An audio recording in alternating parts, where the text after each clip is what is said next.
Guys, I don't even know if this is working right now, but you won't believe the day I've had.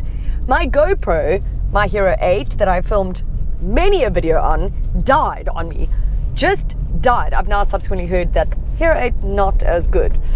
So I have driven all the way around the Western Cape to try and check out like if I can get it fixed, what I can do about it, and blah, blah, blah, whatever. Got to the guys at Omnico, who are amazing, by the way, to help me out. And they, because I had my old model, they helped me out with a cage, because I didn't have that anymore. I didn't know what I did with all my stuff. So they helped me out, so I've put it in.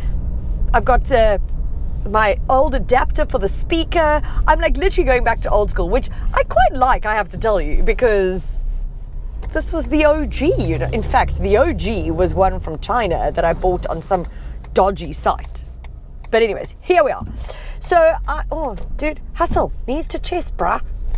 Okay, so I'm in the new Renault Captur. Now, by the way, I was meant to film this morning, but obviously I could not. So we're doing it now.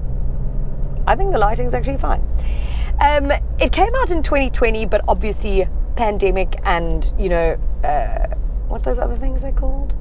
Semiconductor shortage, all of that caused the huge delay. So we finally have it here. So now you've got to bear in mind it's actually a 3-year-old car.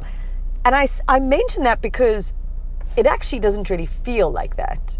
I think it has aged very well, considering that it is, you know, if you compare it to something that's brand new, you'd be like, oh, old.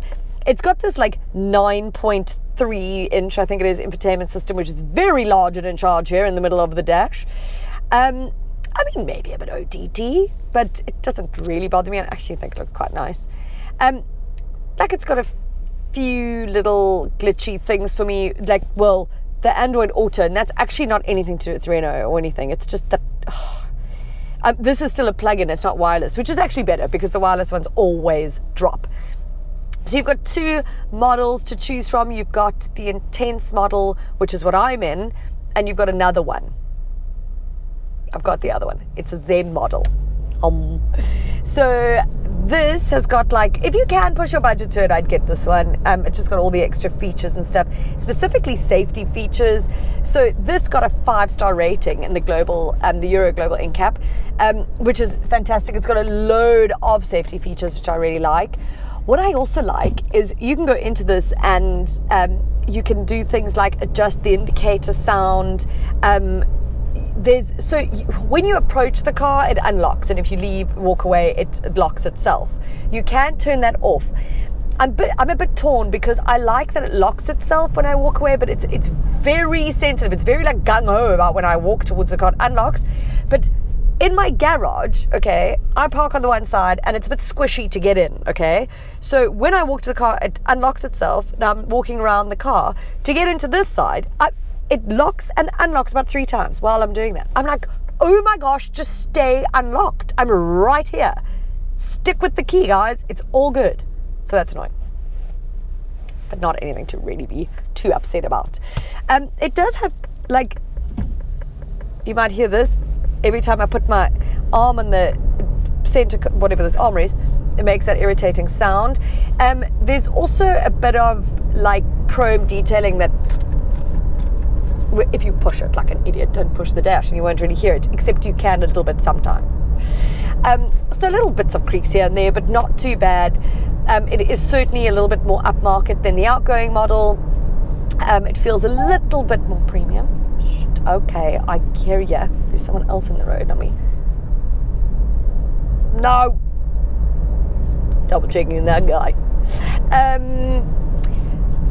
Engine-wise, you've got a 1.3 litre 4-cylinder turbo petrol. You get 113 kilowatts of power and 217 newton meters of torque. And I think it's more responsive than the previous model. There is ever so slightly that lag, which I don't like. So when you put your foot down, you have to wait a while for it to kick in. But if you pop it into sport mode, it really becomes uber sensitive and uber responsive, and I love that. The only problem is it's going to affect your fuel consumption, but it is low. It's claimed at 6.6 litres per 100 Ks. If you're an eco or drive mindfully, you can get it to 6.6. I think you get actually, well, probably 6.7, but better than me, you get to 6.6. fantastic. Really fantastic. I've just had it in sport mode the whole time because I can't be bothered. And so mine is sitting at 8.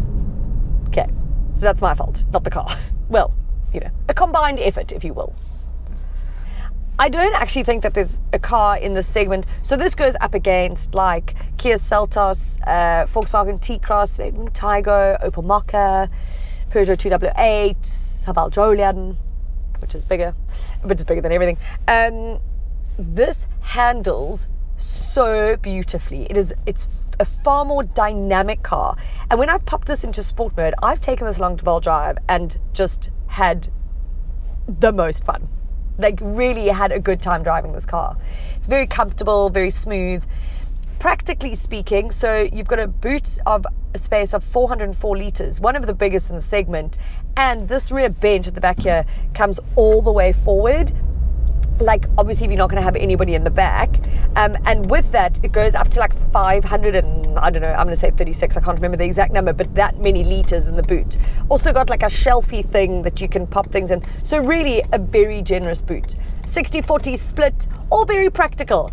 And I like it. You know me, I like old prac. Oh, me just taking up 2 lanes here. Very nice. Wonderful driving there. Okay. So this sits at like 500,000 Rand. So here's the thing. It's got its odd little quirks and faults and whatever, and maybe some of the competitors or the rivals are stronger in certain areas. However, I do actually think that this offers a really cool alternative to like the sort of run-of-the-mill models that we so often see. I think it's a very nice looking car. Again, like the steering is like really well weighted. It's a lovely drive. So I would say this, because if anyone asks like, should I go for a Captur or should I go for like whatever, you've got people who are like, don't go for a French car and all of that jazz. Okay, so those people, don't ask me for the advice then, because you know that you don't want to buy it. Okay, but if you are looking in this segment and you've got this money to spend, take it for a drive, because it might actually change your mind, you know, in terms of what you were maybe going to go for if you were making a safe and rather maybe predictable choice. Live a little, you know, live on the edge, I say. I say. God, it's been a day. It has been a day. I'm now going to have my cell phone fixed for the second time in 3 weeks. Technology sucks.